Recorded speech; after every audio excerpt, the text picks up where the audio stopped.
Hello all and I welcome you to this new module. So in this module, we are going to start with learning binary trees. So let's get started.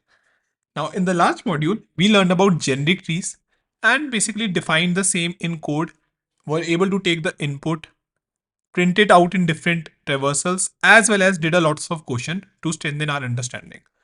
Now binary trees are actually the sub branch of a generic tree. Okay, so they of course are generic tree as well, but we have a condition here, and the condition is a binary tree is a specific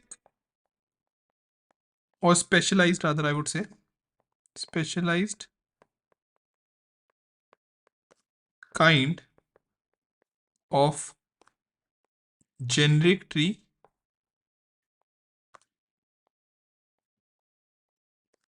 which can have at most two children. Okay, so the number of children we have put up a limit at most two children.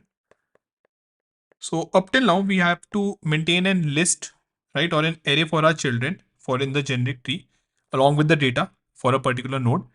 But in my binary tree, I am saying that, hey, I can never have more than two children. So let's say if I am drawing a tree,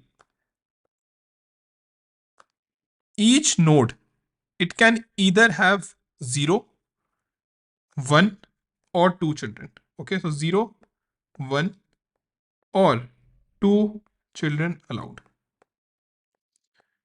Okay, so no more than these children are allowed. We have to make sure that we have limited our number to these many children. Now, many of you might be thinking something which even I had the doubt that why are we putting this kind of restriction, right?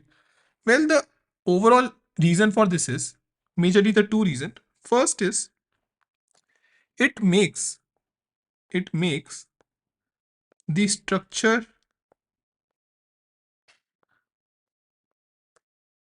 a lot simpler. Okay, a lot simpler than generic trees, right? So as compared to generic trees, now we are always sure that hey, I will just have two number of children at most, and they are actually also known as now left or right, something which we will see going forward when we will even implement them in code. But now I don't need to run a loop every time, okay, to see that okay how many children I have, then work on them separately. I have limited this same thing. Okay, so I have limited that hey, I can just have left or right. The second case is that because of this simplicity, they are extremely useful. Extremely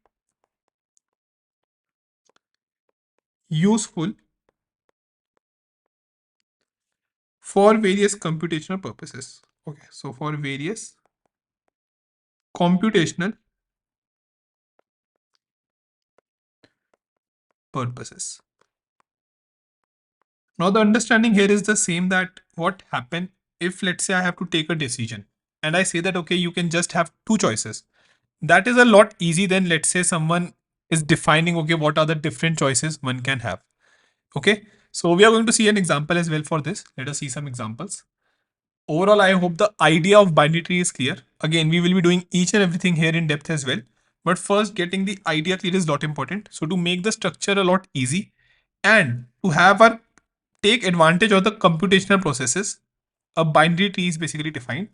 And majorly, these are actually the trees which are used a lot overall in your industry as well as in any process.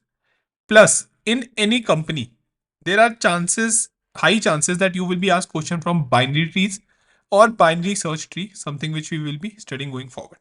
Okay. So great everyone. Now let us see some examples. So let's see some real world examples or real life examples. The very first one is actually your yes or no decision making. So let's say if you have any process, okay, yes or no decision making.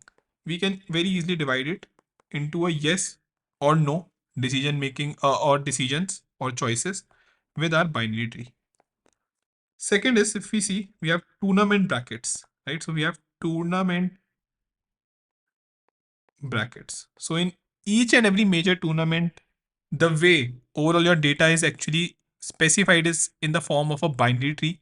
If we see that visualization, right, that which team is winning. So we have that something like this. Let's say this is overall two teams which are playing in the semi-final.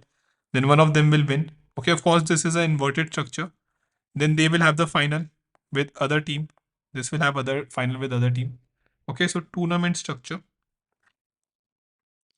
Now, the basic idea is that yes, we are using it for tournament structure, but defining them separately and having idea on its process, we can actually take a lots of operations on this. Okay, so tomorrow, let's say, if you are having a tournament which is a lot high in length, okay, which is let's say taking a lot of time, then we are sure that the height, the same thing which I defined in the last module, that's going to be a lot high. So we can see that, okay, where can we overall decrease that height? Maybe some teams are there which are always coming out in the last. Okay, so some those kind of information we can extract because we have worked on the understanding of these kind of trees. Okay, and the last one can be again one of the last. So family tree with two parent.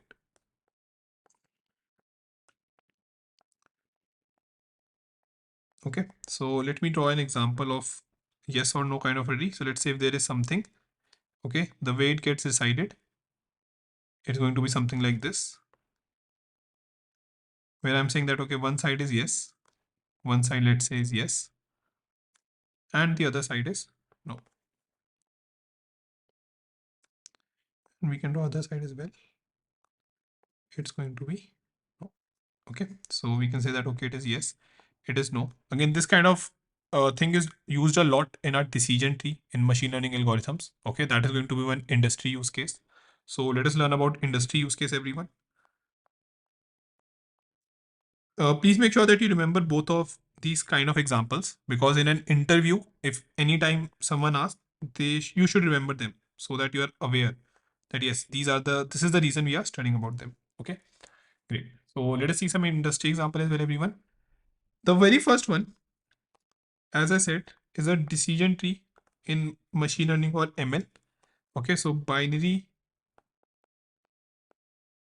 decision tree in AI or ML. Next one is database searching. So database searching. Majorly in this BST is used, something which we are going to study in the next module. Okay, they are also specific kind of binary trees. Okay, but in some places, binary trees can also be used. So database searching, and these are actually also used in compilers as well. Okay, so binary trees. Second, binary trees in compiler. Now, the way they are used in compiler is actually by forming something known as AST, abstract syntax tree, while we are compiling our code. Again, we don't need to go in a lot of depth of this. Okay, just that you should have an idea that where exactly is this used, so that tomorrow, if someone asks you, you can tell that hey, it is having an industry use case as well. Okay, something is not that we are just studying, so it is having industry use case as well.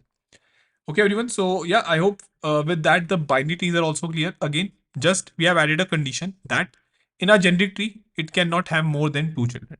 Okay, so at most two children are allowed. So either you can have zero children, either you can have one children, or you can have two children.